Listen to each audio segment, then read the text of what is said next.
नमो अरिहंताणं नमो सीताणं नमो हरियाणं नमो जाणं नमो जयचाणं येषु वञ्चनमुपारुषौ पावपणासनो मङ्गलानं तजपे सिंहटमे मङ्गलं नतारि मङ्गलमरिदा मङ्गलं सीता मङ्गलं साहु मङ्गलं केवलिपन्नतो तमो मङ्गलं नतारि क्षणं भोजामि अरियन्ते क्षणं भोजामि सीते क्षणं भोजामि साहु क्षणं भोजामि केवलिपन्नतो तमो क्षणं भोजामि नतारि लोकद्मा अरिहन्ता लोकद्मा सीता लोकद्मा साहु लोकद्मा केवलिपन्नतो तमो लोकद्मा मंगलम भगवान वीरो मंगलम गौतमो प्रभु मंगलम सूर्यभद्राचार्य जैन धर्मो मंगलम सर्ववृषभनाशाय सर्वभिषादाय सर्वलब्धि निधानाय श्री गुरु गौतम स्वामी ने नमः श्री परम्परा नायक श्री सुधर्म स्वामी ने नमः मंगलम पद्मजीता मंगलम कलको गुरु मंगलम सूर्य देवेंद्र कला पूर्ण सुमंगलम कला प्रभ सूर्य सद्गुरुभ्यो नमः कल्पतरु सूर्य सद्गुरुभ्यो नमः तीर्थभद्र सूर्य सद्गुरुभ्यो नमः शिवमस्तु सर्वजगतः परैतनिर्ता भवन्तु भूतग्रहदोषः प्रयन्तु नाशं सर्वत्र सुखैवतु लोकः अज्ञानतिमिराधानं ज्ञानाञ्जनशलाकया नेत्रमुन्मीलितं येन तस्मै श्रीगुरुवे नमः तस्मै श्रीगुरुवे नमः। इतने दिन से हम पहले हमने आठों आठ कर्म किए, अभी हमने पुण्य तत्व किया और अभी पाप तत्व के साथ शुरुआत कर रहे हैं। पाप तत्व के अंदर हमने कल पढ़ा था, तो आठों आठ कर्मों में से पाप तत्व के अंदर जो जो कर्म आते हैं वे सारे कर्म हमने कल पढ़े थे कि कौन से कर्म आते हैं। वे सारे कर्म हमने कल पढ़े थे आठ कर्मों में से, और उसे समझाया भी था। और आज हम पाप में जो दोष आते हैं, जैसे हमने 9 पुण्य पढ़े थे, वैसे पाप भी 18 प्रकार के पाप होते हैं। उसे दोष भी कहा जा सकता है या 18 पाप स्थानक भी कहा जा सकता है। तो यह जो 18 प्रकार के पाप है, हम उसे पढ़ेंगे। आत्मा को मलिन बनाने वाला कर्म पाप है, जो हमने कल पढ़ा था। दुखमय संसार में परिभ्रमण जो करवाता है, उसका कारण पाप है। यह जो संसार है, उसके अंदर आपको जो घुमाता है, परिभ्रमण कराता है, उसका कारण सबसे बड़ा पाप है। मोक्ष पाने से, सिद्ध पद पाने से जो आत्मा को रोकता है, वो भी पाप है, या उसमें जो बाधा देता है वह भी पाप है। बिना पाप के बिना पाप के आपके ज्यादातर कर्मों का बंधन नहीं हो सकता। जो बड़े भाग के कर्म है, उसका बंधन नहीं हो सकता। और पाप यदि आप करते हो तो पुण्य की आवश्यकता है। बिना पाप के छोड़े आप कभी भी मोक्ष की प्राप्ति नहीं कर सकते, और कभी भी सिर्फ और सिर्फ सिद्ध पद की उपासना नहीं कर सकते। बिना पाप के छोड़े या बिना जीव हिंसा के छोड़े आप कभी भी आत्म कल्याण के मार्ग में नहीं आते हो। आत्म कल्याण के मार्ग का शुरुआत कोई बोला जाए तो वह है पाप को छोड़ना, जीव हिंसा को छोड़ना, दोषों को अंदर से निकालना। यही है आत्म कल्याण के मार्ग की शुरुआत। 18 प्रकार के पाप स्थानक है, 18 प्रकार के पाप है। उसमें पहला है प्रणातिपात। जीव हिंसा आदि करना, उसे प्रणातिपात कहते हैं। आप इधर उधर जाते हो, देखते नहीं हो, नीचे देखकर नहीं चलते हो, किधर भी किसी को भी चींटियां आती है, कोई मकोड़ा आ जाता है, कोई भी दूसरा कीड़ा आ जाता है, कोई कह सकते हो तो उंदर आ जाता है, चूहा आ जाता है, तो आप उस पे पैर रख देते हो, देख के नहीं चलते हो। उसके बाद पता चलता है कि मेरे पैर के नीचे इतना सारा चूहा जैसा कोई बड़ी चीज आएगी तो फिर भी पता चलता है। चींटी जैसी छोटी छोटी चीज आती है तो आपको पता नहीं चलता, आप कुचल के चले जाते हो। एक जगह पे फोन पे बात चल रही हो और सामने देखकर सिर्फ चल रहे हो कि कोई गाड़ी मुझे ठोक के ना जाए, लेकिन मेरे पैर किसी जीव की हिंसा करते हुए, किसी जीव को कुचलते हुए यदि चलते हैं तो वो हमें चलता है। जरणा का पालन हम नहीं करते, तो यह सबसे बड़ा पाप का बंधन है।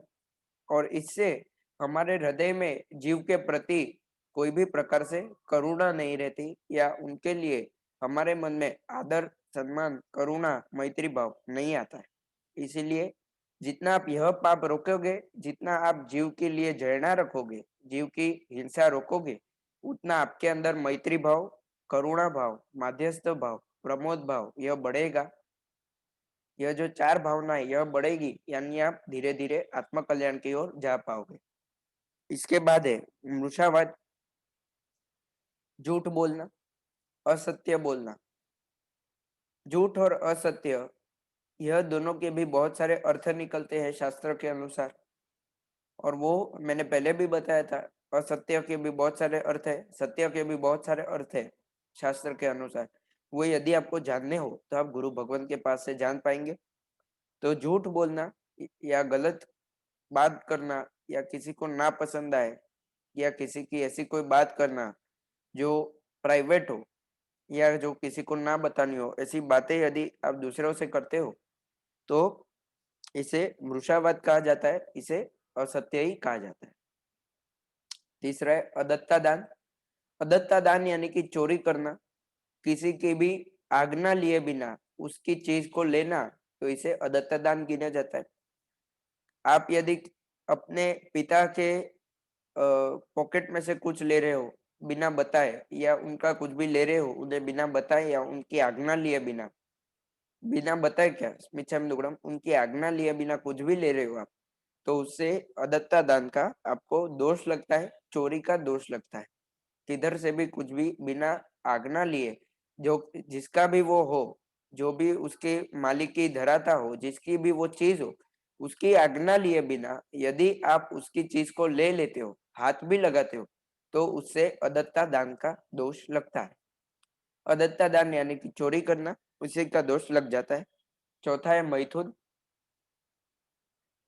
अब्रह्म का सेवन करना या आपके विषय जो होते हैं, मैंने विषय यानी बताया था 5 इंद्रियों को जो पसंद हो, विषय का भोग करना, यानी कि मैथुन। अब्रह्म का पालन करना यानी कि ब्रह्मचर्य का पालन न करना और अब्रह्म का पालन करना, या फिर आपकी जो 5 इंद्रियां हैं उसे जो पसंद हो, 5 इंद्रियों को जो पसंद हो उसे विषय कहा जाता है। 5 इंद्रियों की विषय कहा जाता है। जैसे कि जीभ को अच्छा स्वाद पसंद है, मेरी त्वचा को मुलायम कह सकते हैं तो मुलायम स्पर्श पसंद है, मेरे नाक को अच्छी सुगंध पसंद है, मेरे आंख को अच्छे दृश्य पसंद है, मेरे कान को अच्छी ध्वनि पसंद है। तो ये जो मेरे 5 इंद्रियों को पसंद है उसे विषय कहा जाएगा।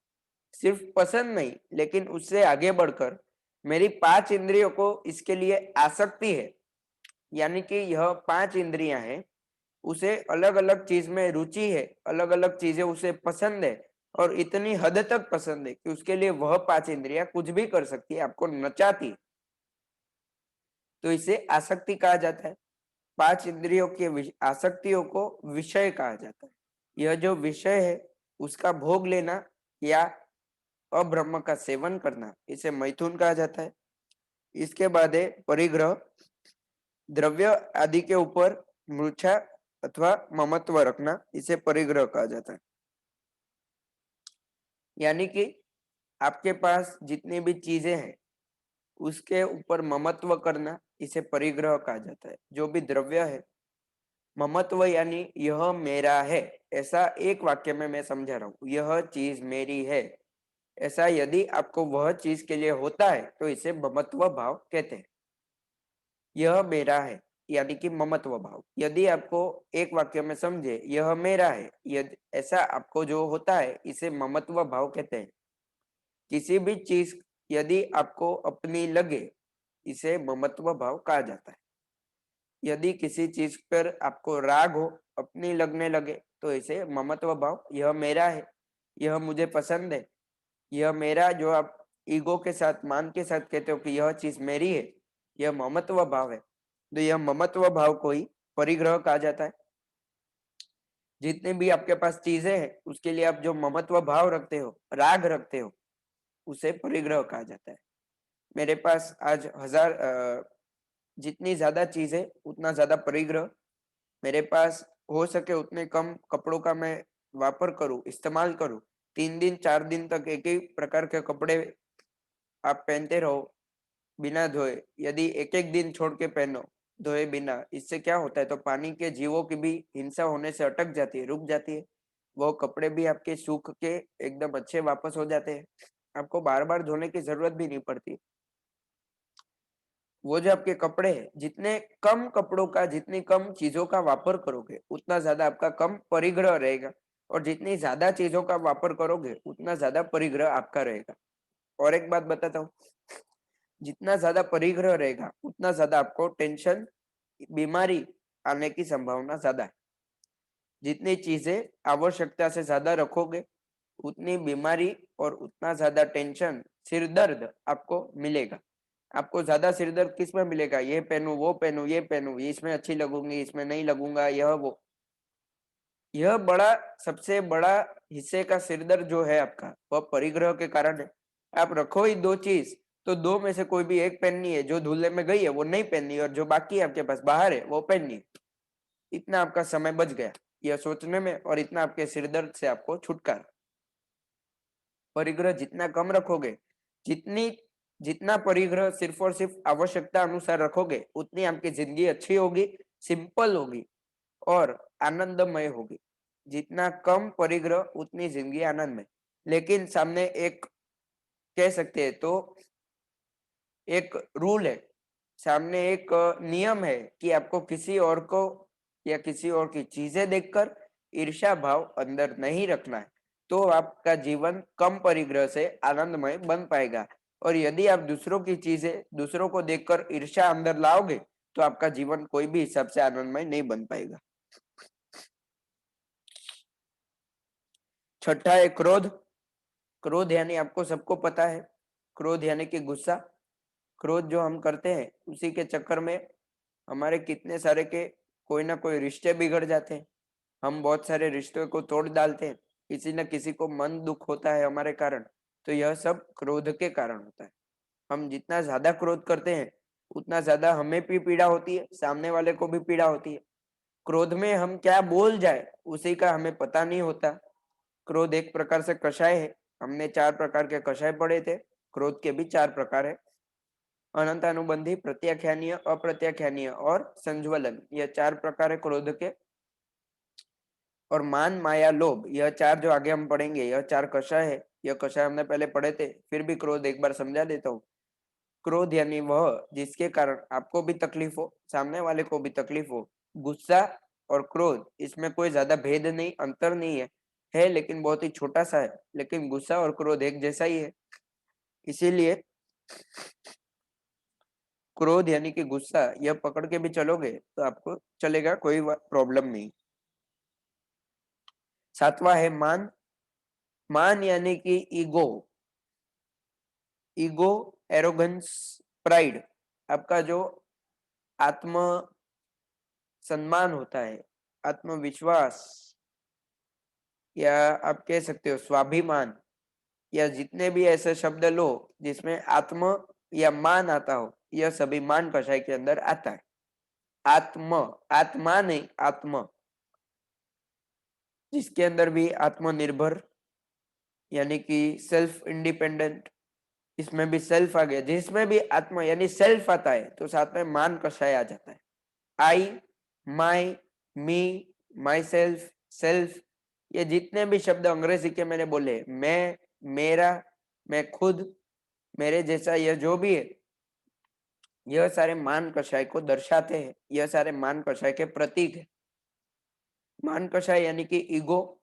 आपका जो ईगो होता है, मान होता है, सम्मान होता है अंदर से, यह मान कषाय है। मान कषाय भी आपको बहुत ही रखड़ाता है। मान कषाय के कारण बहुत बार क्रोध आ जाता है। यह ऐसे है, जो 4 कषाय वो कैसे है, तो एक के कारण दूसरा, दूसरे का कारण तीसरा, तीसरे के कारण चौथा, ऐसे चारों चार एक दूसरे के साथ फ्री में आ जाते हैं। यह ऐसे है, कभी कभी आते भी है, कभी कभी ना भी है, लेकिन लगभग आ ही जाते हैं। ऐसे यह 4 कषाय है: क्रोध, मान, माया, लोभ। क्रोध यानी गुस्सा, मान यानी ईगो, माया यानी क्या? तो माया यानी अब दूसरे के साथ जो, कह सकते हैं तो किसी के साथ षड्यंत्र करते हो, तो इसे माया कहा जाता है। किसी को चूना लगाना, जो आपकी बम्बैया भाषा में बोलोगे, किसी को परेशान करना, किसी को झूठ बोल के कुछ और कर देना, यानी कि माया मृषावाद। और किसी को सिर्फ षड्यंत्र में रखना, तो इसे माया कहा जाता है। किसी के साथ आप षड्यंत्र रचते हो, किसी को अंधेरे में रखते हो, तो इसे भी माया कहा जाता है। माया, मान, क्रोध, यह सब एक दूसरे के साथ फ्री में आते हैं, यानी कि मफत आते हैं, एकदम फ्री। किसी को भी एक को सिर्फ याद करो, दूसरे तीन साथ में हाजिर हो जाते, आ ही जाते। तो ऐसे क्रोध, मान, माया, लोभ। और इसके बाद है लोभ। लोभ यानी क्या? तो लोभ यानी आपको और चाहिए, और चाहिए, मेरे पास ये इसकी कमी है, मेरे पास सोना नहीं है और सोना चाहिए, मेरे पास सोफा नहीं और सोफा चाहिए, मेरे पास घर नहीं और घर चाहिए, पैसा नहीं और पैसा चाहिए, दुकान नहीं और दुकान चाहिए। यह लोभ है। शास्त्र के हिसाब से लोभ आप यदि ज्ञान के लिए करो कि ज्ञान और चाहिए, प्रभु की सेवा के लिए, भक्ति के लिए, महात्माओं की भक्ति के लिए करो लोभ, तो यह अच्छा है, फायदेमंद है। महात्मा की भक्ति के लिए, मुमुक्षुओं की भक्ति के लिए, ज्ञान लेने के लिए, आत्म कल्याण करने के लिए कभी भी पीछे नहीं हटना और कभी भी इसमें संतोष नहीं रखना।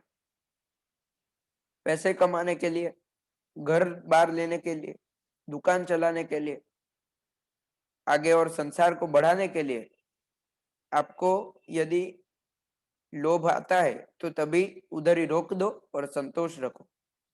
संसार के लिए हर एक चीज में आपको संतोष रखना है और बिना संसार की हर एक चीज में आपको संतोष नहीं रखना। जैसे कि जिधर भी आपका आत्म कल्याण होता है उधर संतोष नहीं रखना, और जो आपको दुर्गति में लेके जाता है उधर सब जगह पे संतोष रखना है, उधर सब जगह पे लोभ नहीं करना है। लोभ यानी और चाहिए, ऐसा यदि आपको अंदर से होता है, जो है उसमें संतुष्टि न हो, इसे लोभ कहते हैं। इसके बाद है राग। राग भी हमने पहले पढ़ा है, द्वेष भी पढ़ा है। राग यानी किसी के साथ आपको अंदर से किसी पे प्रेम होने लगे। मिच्छामि दुक्कडम।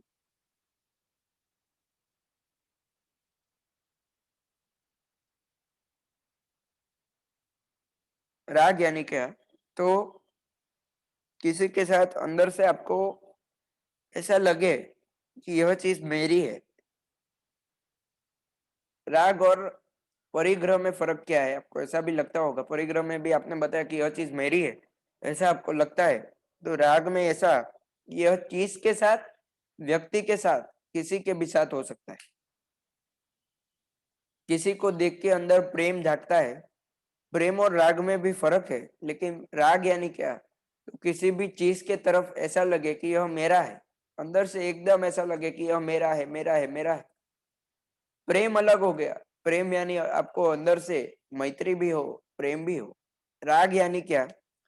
तो किसी की धन की तरफ, किसी के दौलत की तरफ, किसी के शरीर की तरफ, किसी के व्यक्ति की तरफ, किसी के घर बार की तरफ, किसी की दुकानों की तरफ यदि आपको ऐसा लगता है कि यह चीज मेरी है, वह भले आपकी खुद की हो या किसी और की हो, लेकिन आपको ऐसा लगे कि यह चीज मेरी है, तो इसे राग कहा जाता है। परिग्रह राग के बिना नहीं टिकता और राग परिग्रह के बिना नहीं टिकता। परिग्रह जो है वो भी राग के साथ ही आता है। यह जो आपको लगता है कि यह चीज मेरी है, ये मेरी है, मेरी है, ममत्व भाव जो होता है वह राग के बिना नहीं आ सकता। और राग के अंदर आपको जो चीजें पर राग होता है वह परिग्रह के बिना नहीं हो सकता। बिना परिग्रह पे आप राग किस पे करोगे? इंसानों पे कर पाओगे और किसी पे नहीं कर पाओगे। तो यह राग और परिग्रह भी एक दूसरे से जुड़े हुए हैं। परिग्रह यानी कि चीजें पर प्रेम होना, और राग यानी कि आपको कोई व्यक्ति पे भी हो सकता है, किसी की दुकान पे भी, किसी के धन पे भी हो सकता है, तो यह भी राग में आता है। इसके बाद है द्वेष। किसी पे द्वेष होना यानी कि किसी के लिए आपको अंदर से दुर्भावना जागना। यह ऐसा है, किसी के लिए क्रोध जागता है तो उसे भी द्वेष में एक तरीके से गिन भी सकते हैं, ना भी गिने, दोनों भी कर सकते हैं। द्वेष यानी आपको पता है, द्वेष यानी अपने आप में एक शब्द है। किसी के लिए अंदर दुर्भाव पैदा करना, किसी के लिए अंदर परेशान होना, झुंझुवट होना, इसे द्वेष कहते हैं। इसके बाद है कलह। कलह यानी क्लेश, लड़ाई, झगड़ा, इसे कलह कहा जाता है। किसी के साथ कलह यानी कि लड़ाई झगड़ा करना, यह सारा कलह में ही आता है। क्लेश करना, लड़ाई करना, झगड़ा करना, यह सभी कलह में आता है। इसके बाद है अभ्याख्यान, दूसरों के दोषों को प्रकट करना या कलंक देना, दूसरों पे कलंक डाल देना, दूसरे के दोषों को पकड़ना, इसे अभ्याख्यान कहा जाता है। यह जरूरी नहीं कि सही भी हो, किसी पे ब्लेम डाल देना, किसी पे दोष डाल देना, किसी पे दोष प्रकट करना, इसने ऐसा किया, गलती मेरी शायद खुद की हो सकती है लेकिन इसने ऐसा किया, किसी पे दोष डाल देना, किसी की गलतियों, किसी पे गलती डाल देना, किसी पे कोई कार्य बुरा हो गया तो वो थोप देना, या किसी पे कलंक लगा देना कि इसने ऐसा किया है, तो इसे अभ्याख्यान कहा जाता है। बिना झूठ बोले अभ्याख्यान भी शक्य नहीं है। कभी कभी ऐसा हो भी सकता है कि सच्चा भी हो आरोप, लेकिन किसी पे आरोप यदि आप डालते हो तो उसे अभ्याख्यान कहा जाता है। 14वां है पैशून्य, किसी की चुगली करना, किसी की चाड़ी, जो आप गुजराती में कहेवाय ने, આપણે ગુજરાતીમાં કહીએ એ કોઈકની ચાડી ખાવી, किसी की चुगली करना, कोईनी चाड़ी खावी, तो एना શું કહેવાય, उसे क्या कहते हैं? तो उसे पैशून्य कहा जाता है। किसी की चुगली आप करते हो जाके कि इसने ऐसा किया, आप खुद क्या करते हो वो कभी कभी बताओगे नहीं, लेकिन किसी और ने क्या किया वह जरूर बताओगे, तो यह किसी की जो चुगली करते हो, किसी और की चाड़ी जो खाते हो आप, तो इसे पैशून्य कहा जाता है। इसके बाद है रति अरति, हर्ष व उद्वेग होना। रति अरति हमने पहले पढ़ा है, कभी पढ़ा था तो नो कषाय, कषाय के अंदर पढ़ा था। जब भी हम मोहनीय कर्म पढ़ रहे थे तभी हमने कहा किया था रति और अरति। रति यानी क्या, तो जो चीज आपको पसंद हो उसके लिए आपको अंदर से राग होना, ममत्व भाव जागना, और जो चीज आपको ना पसंद हो उसके लिए अंदर से गुस्सा, अणगमा या नापसंदगी अंदर से प्रकट हो, तो इसे अरति कहा जाता है। रति यानी जो चीज पसंद हो उस पे ममत्व या राग होना, उस पे पसंदगी जाहिर करना, वह चीज पसंद आ जाए, वह आपके पास आए तभी आपको आनंद होता है। जो चीज आपको पसंद हो वह आपके पास आए तभी आनंद हो, यानी कि रति। और रति यानी जो चीज ना पसंद हो उस पे आप शोक रखते हो, दुख रखते हो, तो इसे अरति कहा जाता है। उस पे नापसंदगी जाहिर करते हो तो इसे अरति कहा जाता है। तो यह रति और अरति है। इसके बाद है पर परिवार, दूसरों की चुगली करना हमने किस में पढ़ा, तो पैशून्य में पढ़ा। इसके बाद पर परिवार, दूसरों की निंदा करना, यह ऐसा है, यह वैसा है, इसने ऐसा किया, वैसा किया, ये किया, वो किया, इसकी लड़की ने इसके साथ तोड़ा, इसकी लड़की ऐसी है, वैसी है, ये है। गाली देना, निंदा करना, किसी के दोषों को दूसरों के सामने प्रकट कर देना, दूसरों के सामने उसके दोषों को खुलेआम उसकी बातें करना, दूसरों को गालियां देना, दूसरों की निंदा करना, दूसरे के साथ, दूसरे की निंदा तीसरे के साथ करना या तीसरे की निंदा दूसरे के साथ करना, यह निंदा यानी कि पर परिवार। इसके बाद है माया मृषावाद, हमने माया पढ़ा और मृषावाद पढ़ा। माया यानी आप षड्यंत्र करते हो और मृषा यानी झूठ बोलते हो। माया मृषावाद यानी झूठ बोल के किसी के साथ षड्यंत्र करना यानी माया मृषावाद। शॉर्ट में माया यानी षड्यंत्र करना या किसी को अंधेरे में रखना, और मृषावाद यानी कि झूठ बोलना। माया मृषावाद यानी झूठ बोल के षड्यंत्र करना या झूठ बोल के किसी को अंधेरे में रखना यानी कि माया मृषावाद। और आखिरी और सबसे खतरनाक, मिथ्यात्व शल्य। मिथ्यात्व भी हमने पहले पढ़ा है। मिथ्यात्व सबसे खतरनाक है, सब सही या सही मान्यताओं को गलत बताता है और गलत मान्यताओं को सही बताता है। शक्कर, मेरी यदि जीभ कड़वी हो गई हो और मैं शक्कर मेरे मुंह में डालूं तो मुझे शक्कर भी कड़वी लगेगी। मिथ्यात्व भी कुछ ऐसा ही है। शक्कर मीठी होती है लेकिन वो मुझे कड़वी लगती है, कारेला कड़वा होता है लेकिन वो मुझे यदि मीठा लगे तो यह मिथ्यात्व। सही मान्यताओं को मैं गलत मानूं और गलत मान्यताओं को मैं सही मानूं, इसे मिथ्यात्व कहा जाता है। मिथ्यात्व आपका पतन करने के लिए सबसे अच्छा है। यदि आपको अंदर डुबा देना हो, दुर्गति देनी हो, तो मिथ्यात्व से बड़ा कोई नहीं, क्योंकि मिथ्यात्व आपको सम्यक दर्शन आने नहीं देता। सम्यक दर्शन आत्मा का सबसे बड़ा गुण है। यह गुण को कोई रोके तो वह है मिथ्यात्व। सम्यक दर्शन यानी सभी चीजों का सच्चा और सामान्य ज्ञान, यह सम्यक दर्शन है। सही मत में, सुधर्म सुदेव सुगुरु में पूर्ण तरह से श्रद्धा होना, इसे सम्यक दर्शन कहा जाता है।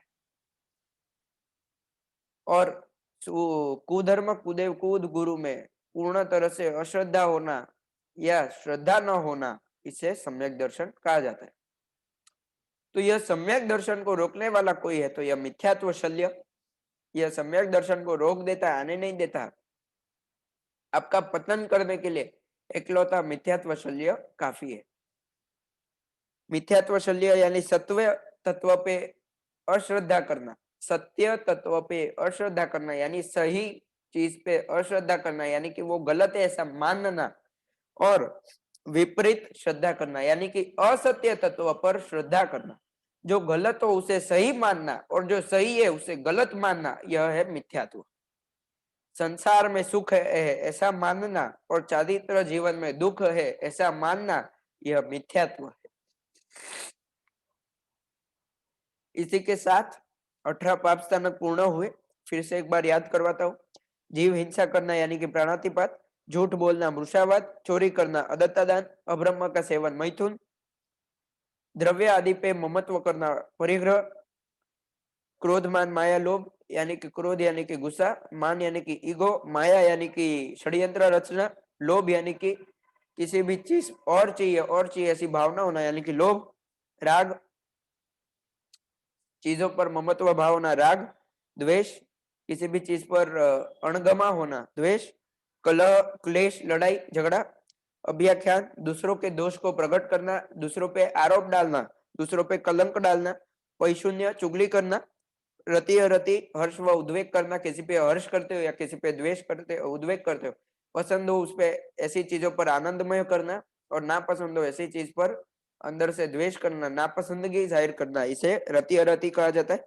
पर परिवार दूसरों की निंदा करना, माया से झूठ बोलकर माया करना या झूठ बोलकर षड्यंत्र रचना, किसी को अंधेरे में रखना, इसे माया मृषावाद कहा जाता है। सत्य तत्व पर श्रद्धा न करना, असत्य तत्वों पर श्रद्धा करना यानी सही को गलत मानना और गलत को सही मानना, इसे मिथ्यात्व शल्य कहा जाता है। इन 18 पाप इन 18 प्रकार की क्रियाओं को द्वारा जीव के 42 प्रकार के पापों का बंधन होता है।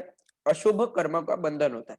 अशुभ कर्म यानी पाप, जिसके उदय से जीव को अशांता, रोग, शोक, भय आदि विविध प्रकार की पीड़ा आपत्ति आदि भोगनी पड़ती है। अभी जानेंगे कौन से प्रकार के कर्म से क्या प्रकार के फल भोगने पड़ते हैं। ज्ञानावर्णीय कर्म से मूर्खपना आता है, आप मूर्ख बनते हो तो ज्ञानावर्णीय कर्म से। दर्शनावर्णीय कर्म से आपको अंधपना यानी कि अंधे हो सकते हो।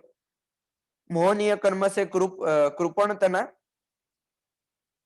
कृपणता यानी आपके पास कोई चीज नहीं आती, आप मोह में ही रहते हो हमेशा। इसके बाद अंतराय कर्म से दारिद्रता आती है, आप दारिद्र हो जाते हो, आपके पास कुछ नहीं होता, यह दारिद्रता आपके पास अंतराय कर्म से आती है। इसके बाद है भोग्य उपभोग्य सामग्री को यदि आप ना भोग पाओ, भोग हो उपभोग की सामग्री हो लेकिन उसका भोग ना ले पाओ, उपभोग ना ले पाओ, तो यह भी अंतराय कर्म के कारण। वस्त्रादि सामग्री का भोग और उपभोग नहीं ले सकते, स्त्री का उपभोग नहीं ले सकते, तो यह अंतराय कर्म के कारण। आदि व्याधि उपाधि चिंता संताप अशांति आदि अनेक प्रकार की दुख अशांता वेदनीय कर्म के कारण होती है। जितनी भी दुख है, जितने भी प्रकार की अशांता है, आपको पसंद नापसंद हो, आदि व्याधि उपाधि जितने भी है, वह वेदनीय कर्म के कारण होती है। अशांता वेदनीय कर्म जितने भी अभी मैं नाम ले रहा हूँ, यह सारे पाप में जो मैंने गिनाए थे, वेदनीय में अशाता है, ज्ञानावर्णीय में 5 दर्शनावर्णीय में 9 मोहनीय के 26 भेद, अंतराय कर्मों के 5 भेद, यह जितने भी मैं गिना रहा हूं यह सारे पाप के अंदर आते हैं। जितने भी मैंने पाप के अंदर के सिखाए थे आपको वही सारे का मैं अभी बता रहा हूं। नीच कुल में जन्म लेना यह गोत्र कर्म के कारण, या आपका तिरस्कार हो तो भी गोत्र कर्म के कारण। अधर्म में धर्म की, धर्म में अधर्म की ऐसी विपरीत बुद्धि और मान्यता मिथ्यात्व मोहनीय कर्म के कारण जागता है। आत्मा का सबसे कट्टर दुश्मन यह मिथ्यात्व मोहनीय कर्म या मिथ्यात्व ऐसा कह सकते हो। जो सत्य है, सत्य को जानने में और पाने में बाधा करता है वह मिथ्यात्व मोहनीय कर्म, क्योंकि यह सत्य आपको जानने ही नहीं देता, आपको अंधेरे में ही रखता है। क्रोध मान कपट लोभ मत्सर शोक उद्वेग कप, कपट यानी माया, उद्वेग आदि तथा जातीय संज्ञा, ये सभी दुष्ट भावनाएं और दुष्ट प्रवृत्तियां मोहनीय कर्म के कारण ही जागती है। क्रोध मान माया लोभ जो आप बोलते हो कषाय सारे, शोक उद्वेग आदि जितनी भी अंदर भावनाएं जागती है दुष्ट की, यह सारी मोहनीय कर्मों के कारण आती है।